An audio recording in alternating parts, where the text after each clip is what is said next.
Hi everybody, it's me again.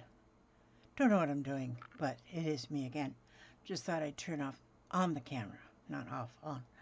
And so you could see, maybe you can figure out what I'm doing. But this is, this is, okay, here it is. I've been missing a couple days because we've had a busy weekend. I had Jeffrey overnight for 3 nights, and Papa had his birthday yesterday, so he transferred from 76 to 77 just fine, not a problem. So he's now 77. He's completed that level, and he did very well. And so our children kept us busy yesterday, and we're too old to be busy, but we was busy anyway. But it's cool. Now I'm gonna show you. I'm show you where I'm at with my um, spirit stitching. I call it spirit stitching now because I didn't know what to call it, because what I do is different than what anybody else does. And I take a little bit of this person's idea and a little bit of this person's idea and then a little bit of my own idea. And then I put them all together. And so then I said, "Oh, what would we call that? I don't know what to call it." And then in the comment section, it was suggested that we call it spirit stitching. And I thought, however the spirit moves you, stitch it. It doesn't matter. And that's what we're going to call it, spirit stitching. Okay, so now I'm going to show you down here to where I'm at. Now, this is the piece I've been working on. If you've been following along, I first started by putting this piece of fabric on here that had the horses on it.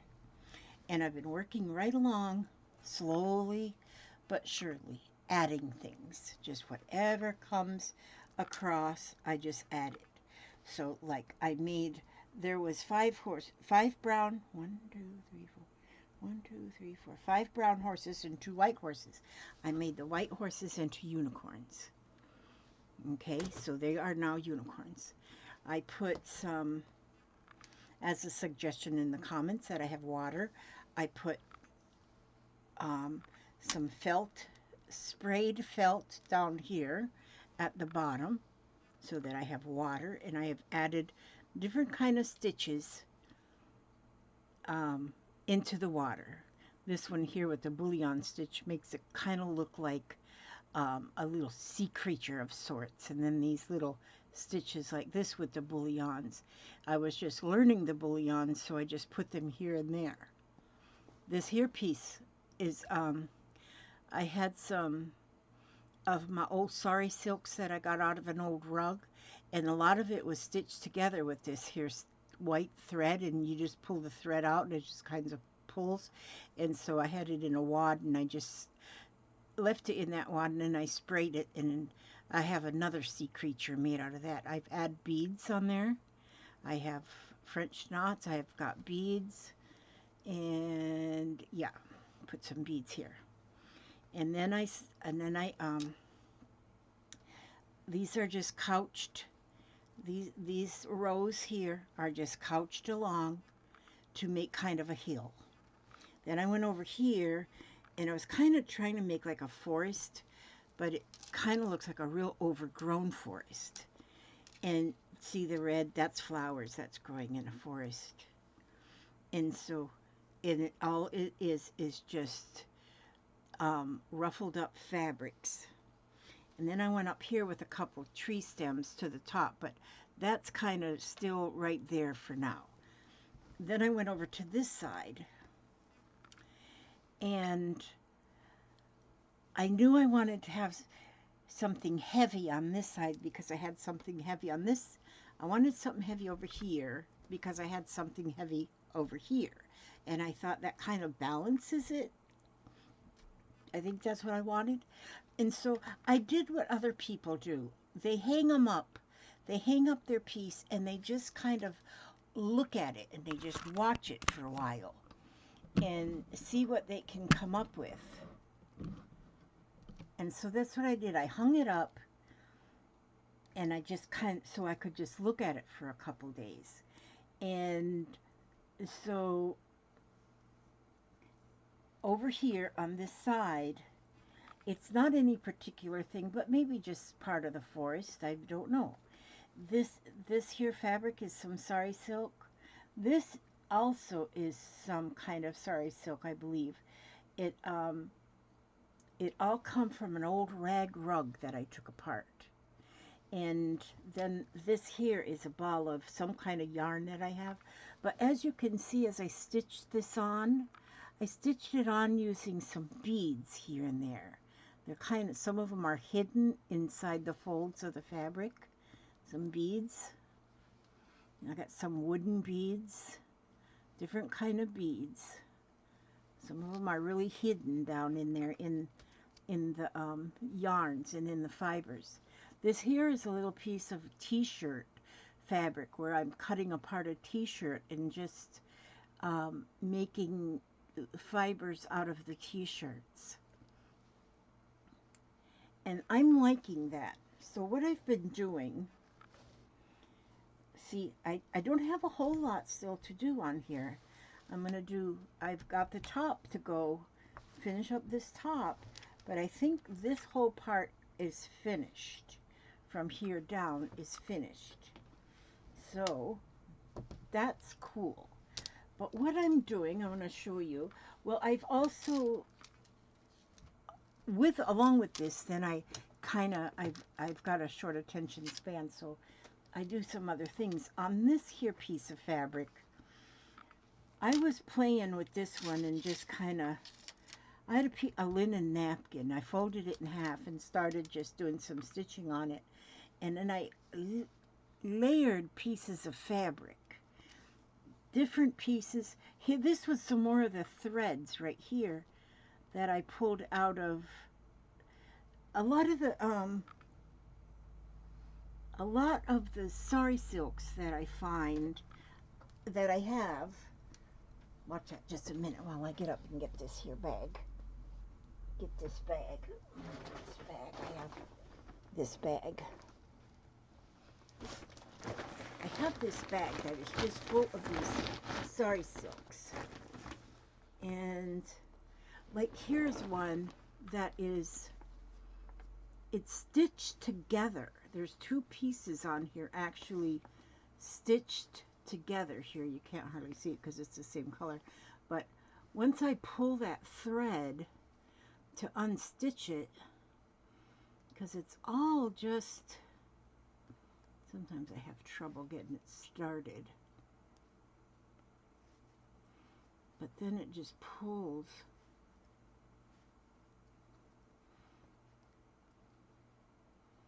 It's tricky to get that stuff started. But okay, well, it's not wanting to it's not wanting to be nice to me right now, so I won't work on that right now. I'll get it. But you can see it's stitched together with this string, and when you pull it out, it's all, when you pull it out, it's all just all wrinkled. Look at these pretty colors. This is just a whole bunch of, I took that rug apart, and this bag is just so full of it's like all sari silks. And that's what that rug was made out of. So here's another piece. You can more see the, look at the colors in that piece. But you can see how that thread is in there. It's like it's put together on, you know, those bobbinless machines, like on the top of a dog food bag that you can, or an animal bag. I just love this. You know, I'm reading a book that's called oh gosh, what is it? Just a minute now. I'm trying to do this again. Quit trying to do this, Elizabeth. It'll sometimes just pull right out. It's called where'd that book go? I'm looking at my books. Create, that's not it. Create. Oh gosh. It's, anyway, I got, oh, that's not it either. Resilient stitching. And it is amazing that this lady who wrote this book, Resilient Stitching, how she has found so much in fabrics and such from years ago, and seeing what holds up and just how fabrics were dyed, just a whole bunch of really, really interesting things. I don't want this to beat me right now. This is real satisfying once you get it to start. It's really satisfying to pull that thread, and it all comes out in one big old, look here, see, there it comes. And so then that thread, then you get all this thread like this, and it's just all kind of wrinkled. And then I get a pile of it. When I get a pile of it, I can just tie it all together, and I can spray it, make it whatever color. But anyway, this was that thread here too. I just put that there. I just sprayed it with some spray inks to give it color. And then, like I say, I've put different fabrics. I've put this here, doesn't that look like something in the water? Almost like seaweed or something in water. And then I've put on, oh, then I did some more of the quilting, the, that stuff on the sewing machine when we got the free dogs down. And just, but I put a piece of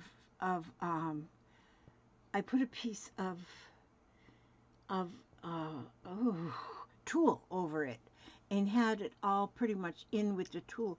But then, I mean, all the little pieces held down with the tulle, like this string and stuff. And then I went over the free motion quilting. I went over and held that on. But then I went again after I put that on there, and then I started adding some stitches, like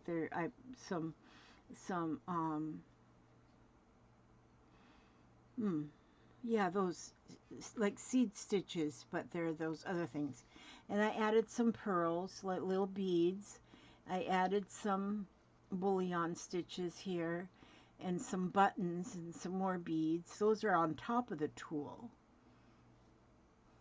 More buttons, more beads, and some more of the bouillon stitching up here. I think somehow I want to make that into like a needle book, or maybe put it in one of my needle book kits as a cover.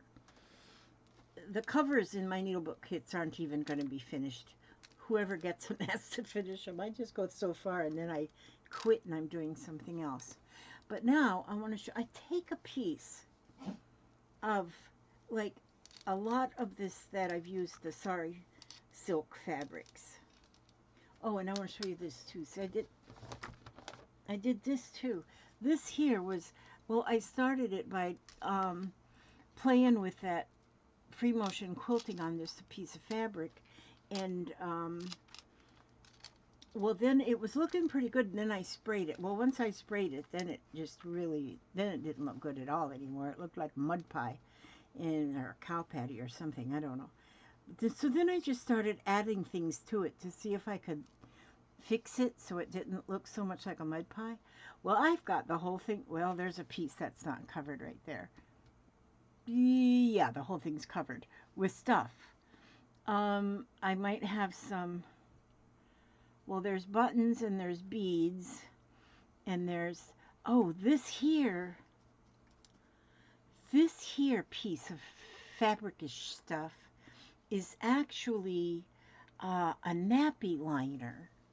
Nappy liner is, I wasn't sure what it was, but I read it in a book that somebody used nappy liners as fabrics.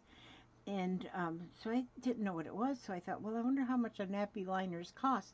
So I got a roll of, I think, 100 nappy liners. Will last me forever. But it's pretty much like a dried baby wipe, is what it feels like. Really soft, though. And so that's what I used right here, and I made this little piece of fabric paint spraying on that piece. And there's another piece right there. Oh, and then here's another piece up here.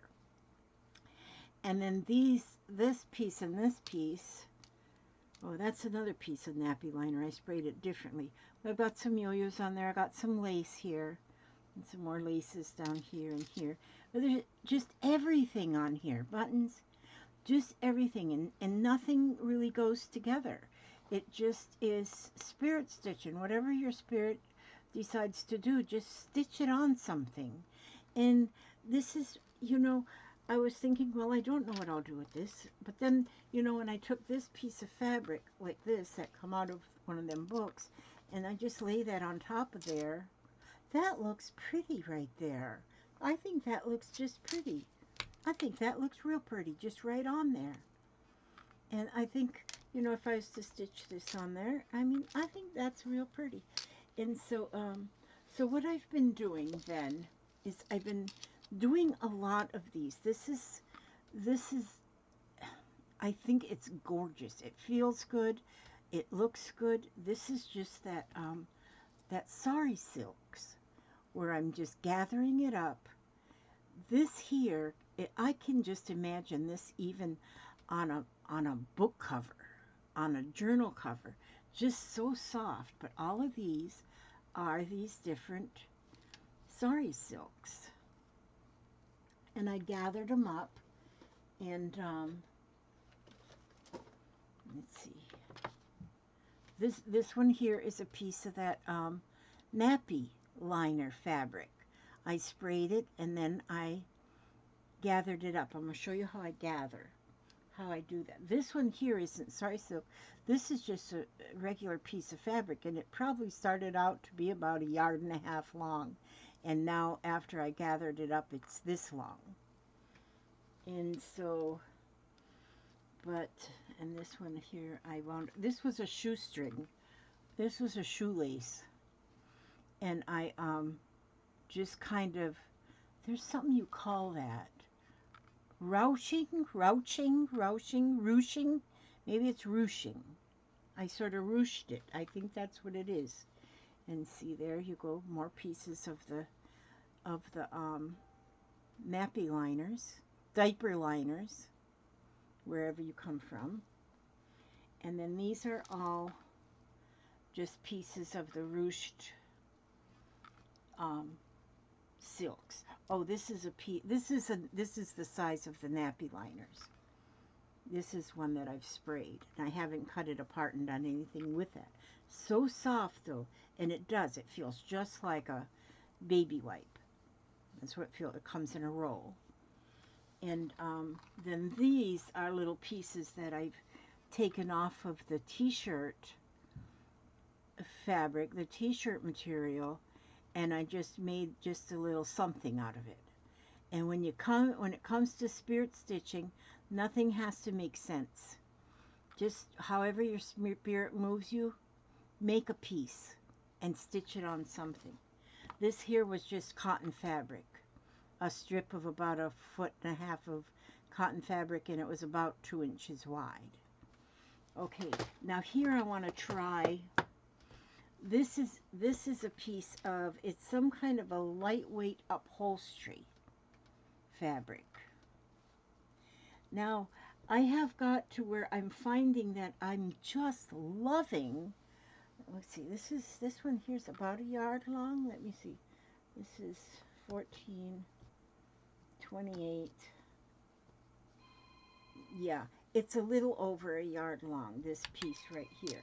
So I'm going to get my needle, and I get this little long needle right here.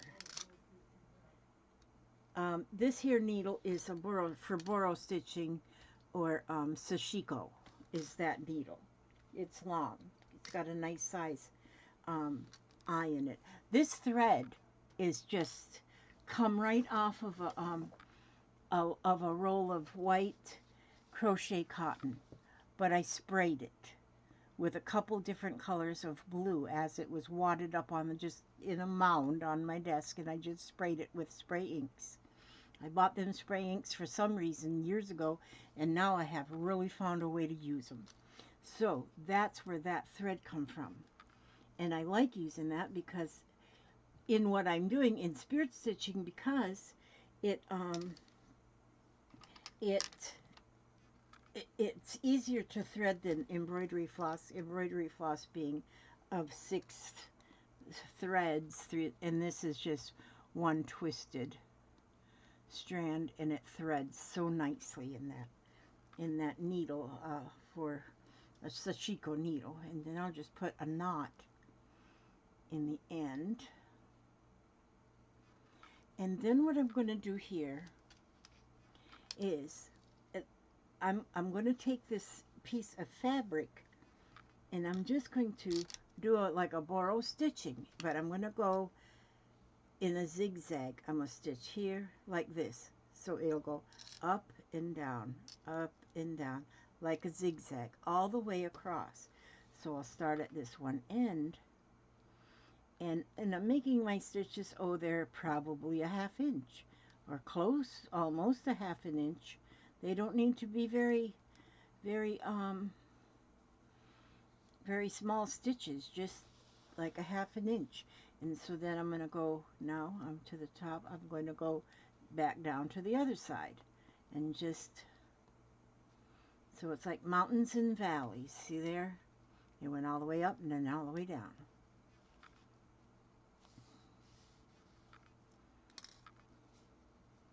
And see there how you can see the stitches going up and down. It'll be, that's the way I'm going to go all the way down this here piece of fabric. And you don't need to have a lot of thread to do this, because you don't need to have a lot of thread to do this because you're going to keep gathering it up as you go. Okay. And so last couple of days I've had just, I don't know how come I get these days where just, oh, everybody just leave me alone, just don't go away, you know. Oh man, I shouldn't be like that. But I need to spend time in my cave. Okay, so see, I just keep turning it so that I'm always actually going the same way, although I'm going the opposite way. Okay, remember, I'm not a teacher, I'm just a shower. I'm just showing you what I'm doing. But I like this, and you're kind of, see how it'll pull? How it'll just pull. Okay, once I get this all the way to the end, that whole thing is going to pull nicely.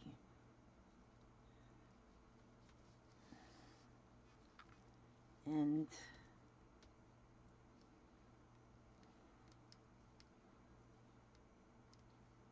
we had a interesting morning. Papa had an appointment at 9:45.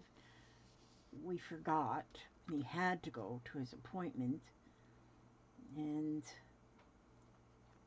but then we found out that we thought we told our daughter that she knew to come and pick him up, but apparently we didn't tell her. So then we had to call the doctor's office to see if we could delay the appointment, and they didn't really want to, but they did. And I'm so happy that they were able to adjust things and they were still be able to see him today. And so then my daughter felt so bad that she says, well, you didn't tell me. I'm sorry, I thought I told you. And we have to just start writing things on her calendar. It's just rough. It's just rough. So then I get all kind of nervous. Then they called me from the doctor's office to tell me my INR is all off kilter again. So now my whole medicine schedule is different again, which is okay because now it's going to be easier to remember the number. My PTIN number is all off kilter, which probably explains why I've been feeling a little bit ragged. Not sick, just ragged. Do you ever get days where you just feel ragged? That's it. And so we had Jeffrey for 3 days. He went home this morning, and yesterday was Papa's birthday. So yesterday morning Jennifer came over. She had bought breakfast. I didn't know you could go to Cracker Barrel and buy a family-sized breakfast, and oh my goodness, she brought Papa all kind of breakfast. Well, all of us. I mean, she bought, but for Papa's birthday, because she knew she had to go home and go to sleep, and she worked all night. And so she wanted to do something for Papa for his birthday, so she brought over breakfast, and that was really nice. And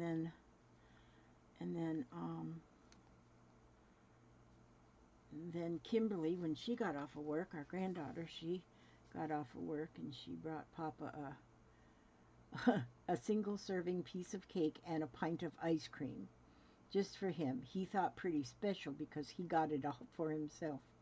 That was nice.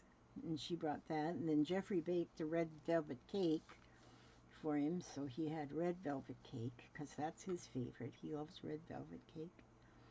And so we had that. And I think that my son is coming this evening. He couldn't come yesterday because they were wore out. They went to the state fair, took the family to the state fair.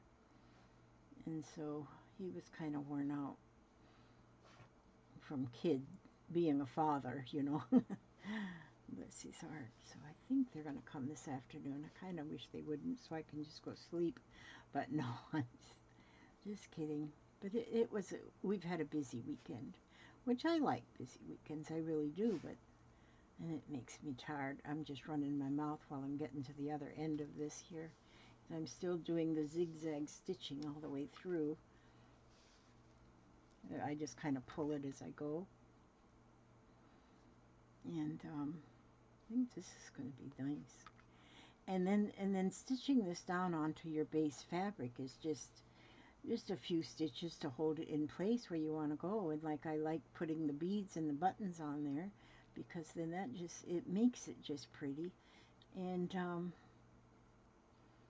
I love it. Spirit stitching. Just however the spirit moves you. So if you want to use some embroidery stitches, that's fine. If you just want to stitch, it doesn't matter what kind of threads you use, just so long as they're threads. And we just call it spirit stitching, and use all of those raggedy scraps you have. Doesn't have to be anything fancy, nothing fancy. I've been listening to a lot of different artists. There's one channel that I watch that the lady that runs the channel, she interviews different textile artists. She might do others too, I don't know. But the ones I've watched so far is just textile artists. But it's interesting to listen to them and find out where they get their inspiration, what inspires them. You know, a conversation might inspire them. Going by a field of wheat might inspire them. Maybe there's with a silo in the background, that might inspire them. Architecture might inspire them. It's interesting to see what inspires them, or they can be walking along the beach and picking up some seashells and bring them shells home and look at them. And one lady that I listened to, she studies bleached coral. And okay, let's see here. Okay, I bet you didn't even know you were paused for 2 hours because the child came, the youngest. Okay, so anyway, I got all that stitched across, but now I'm going to pull this thread, and so now I'm going to pull that all the way to the end here. So now the thread where it went, up and down, up and down, up and down, up and down. Now it's just straight across, see? Because we just pulled it and gathered it. And so we gather it, and this looks really nice. Now doing something like this, now that was about a 2-inch wide strip, and it was about 1.5 yards long. And this one here looks like that. I made... This is right here, maybe the V's were a little bit smaller closer together, so it kind of made it a tighter that thing. So depending, apparently, you can pull it tight and end up with just a piece like this, or you can let it be looser.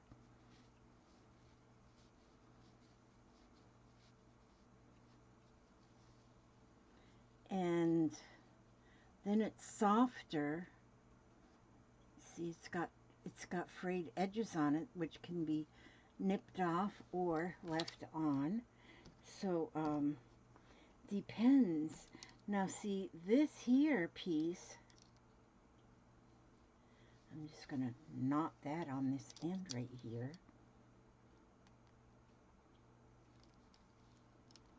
And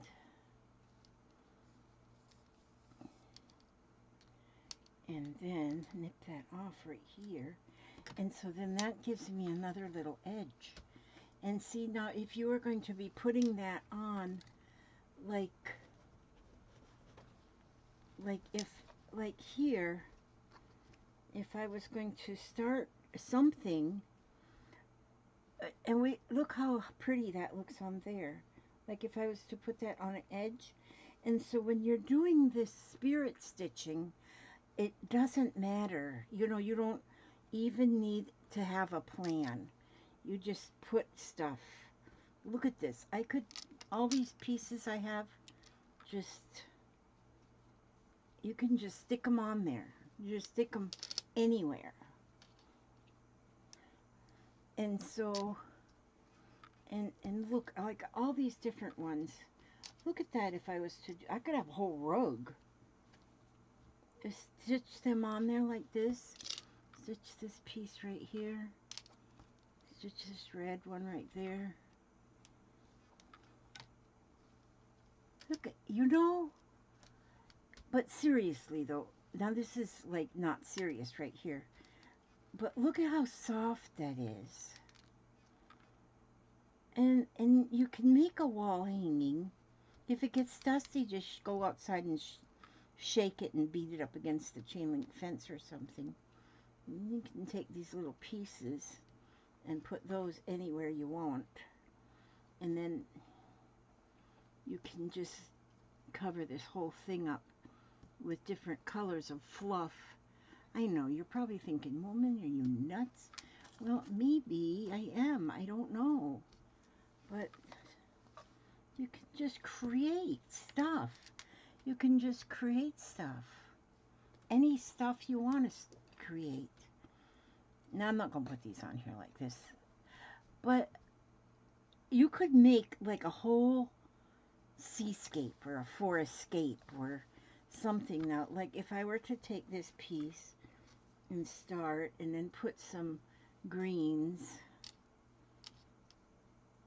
for some, like some trees or something, maybe some, this brown here first, and then put that there, and then maybe like this here, and then put this here for a flower, and then if we have some, well, I don't have any blue, but if I did have blue or something, look, this got sparkles in it, and some trees here, make it.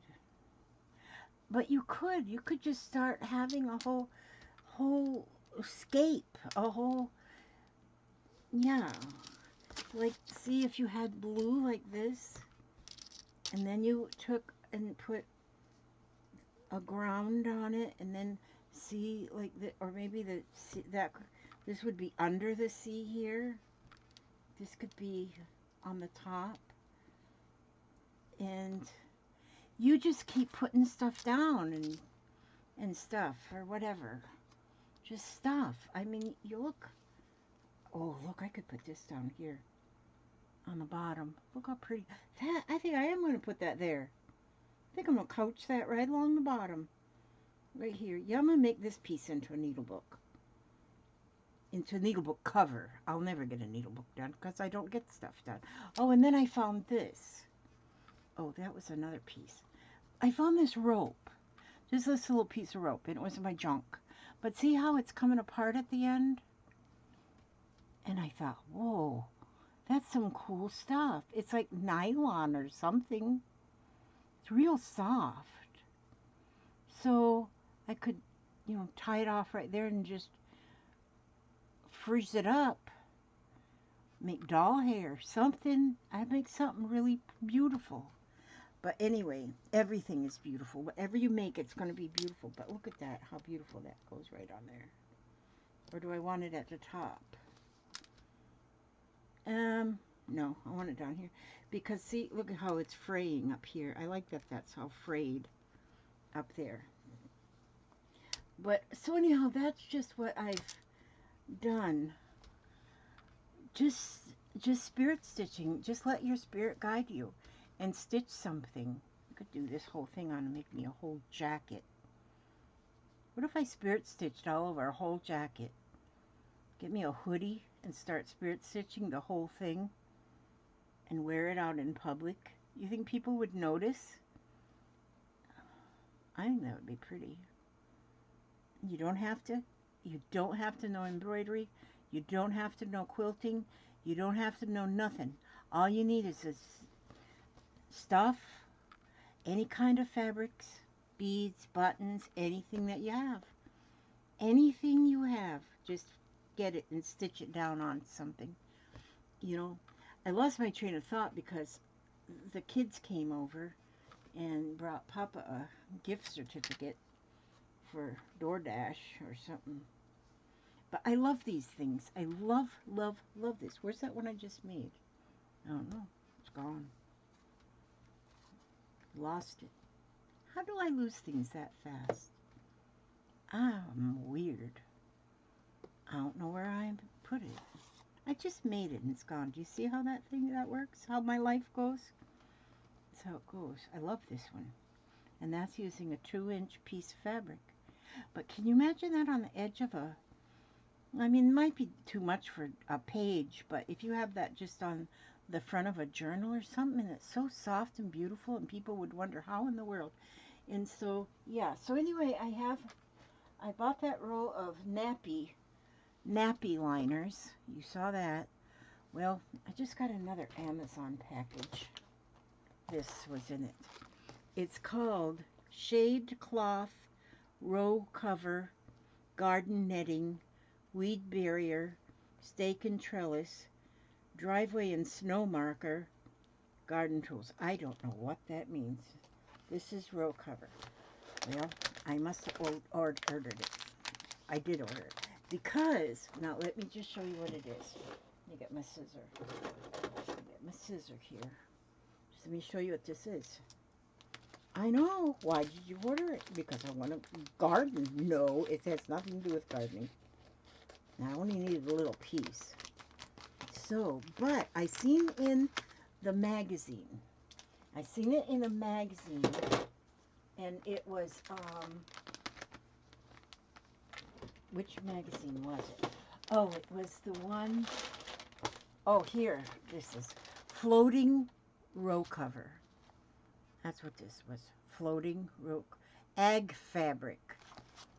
See how they put it over their rows of stuff so that they don't freeze and get ruined? Well, that's not what we use it for.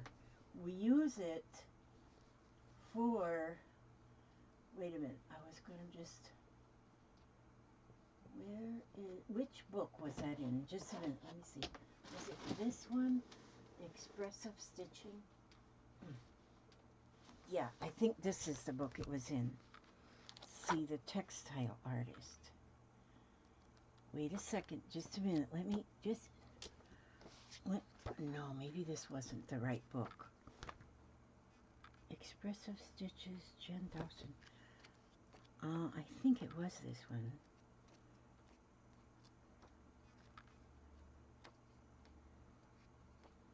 This stuff is beautiful. Oh my word. Embellishing. Maybe this wasn't the book. But it talked about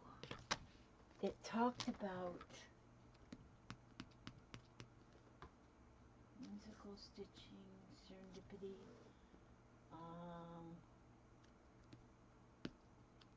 Resilient Stitch? No. Oh. Okay.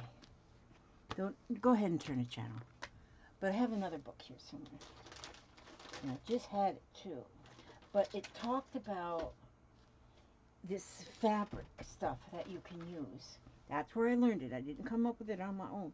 But it's a fabric and you can melt it.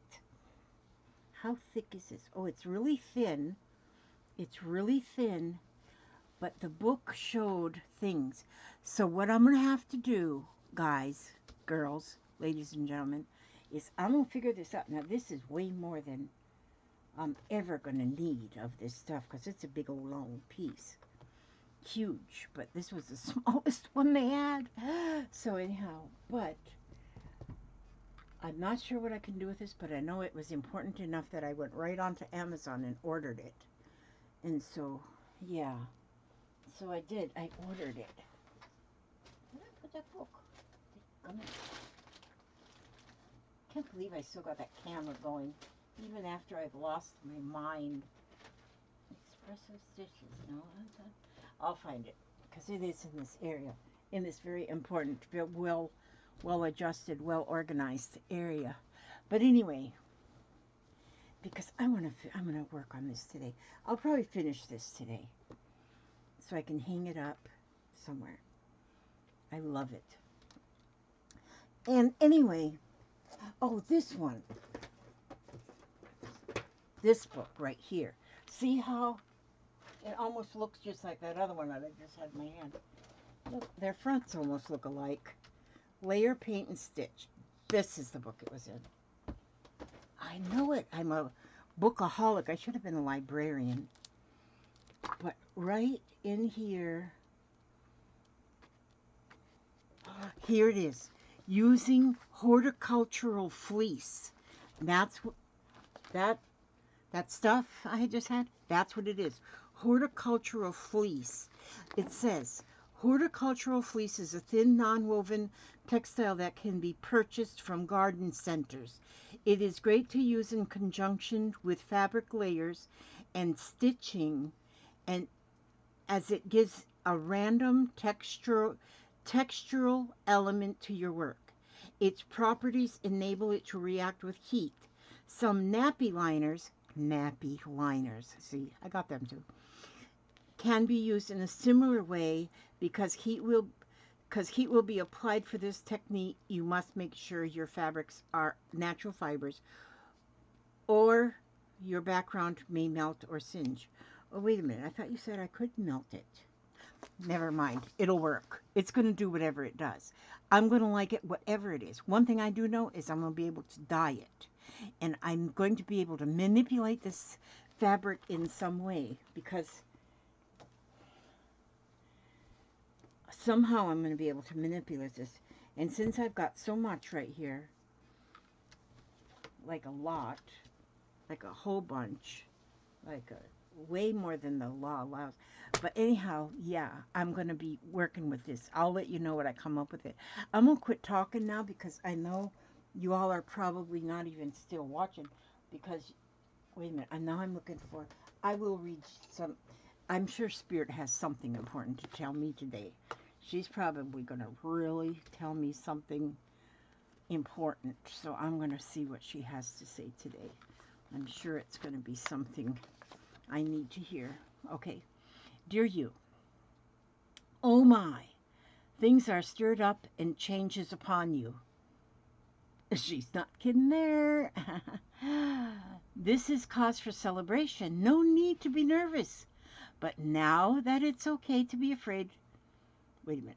But know that it's okay to be afraid when faced with uncertainty in life.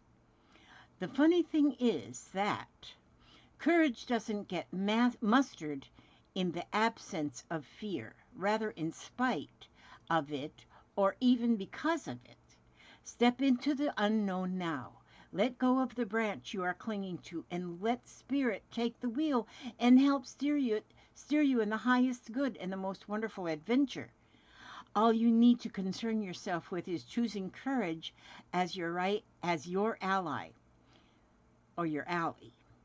Leave the rest up to us. There's a load of miracles being shipped your way. A load of miracles straight from Amazon. Remember what philosopher Joseph Campbell said? Take one step toward the gods, and they will take 10 toward you. We're all doing the destiny cha-cha on your behalf. That's right. Don't be afraid to dance. Loving you always. Don't be afraid to dance. There you go. And see, that's what I have here. I have all of these wonderful things that are coming my way. And oh my goodness, it's going to be fun. I'm going to play with this stuff. I'm going to let you know what I figure out what to do with it, because I'll figure out something. I'm going to finish this here piece. This is just my first piece, and I'm going to hang it up on my board so that I look at it all the time, and I'll be able to see what I did. Not know why or anything, just know that Spirit sent me in this direction. Spirit sent me in the direction that I'm going so that I could figure out what to do and when to do it. And if I can't find anything to do with this, I can still use it to put over my plants when the freeze comes. And freezes do come in Florida.